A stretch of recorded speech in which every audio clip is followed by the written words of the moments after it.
Warga Rempang takut penampakan relokasi dapur 3 si jantung masih hutan.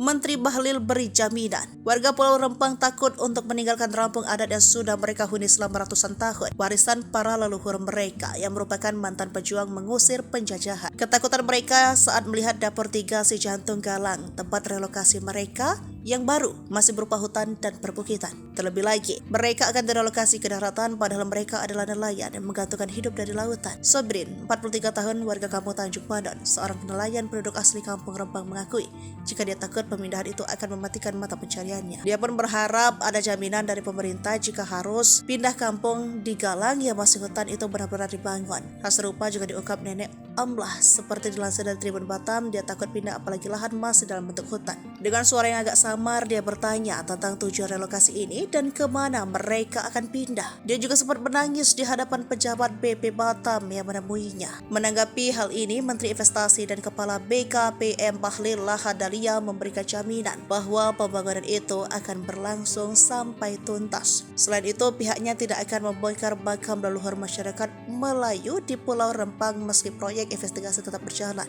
Adapun lahan di kawasan dapur 3 sejantung Pulau Galang itu, BP Batam telah menyiapkan lahan seluas 471 hektar di kawasan dapur 3 Kelurahan Sejantung Pulau Galang. Kampung ini jaraknya hanya 5,5 km dari jalan utama Trans Barelang dengan right of way. Jalan seluas 8 meter juga akan dibangun dengan fasilitas yang lengkap. Setiap masyarakat terdampak relokasi akan mendapat satu hunian baru tipe 45 senilai Rp120 juta dengan luas tanah maksimal 500 meter kubik.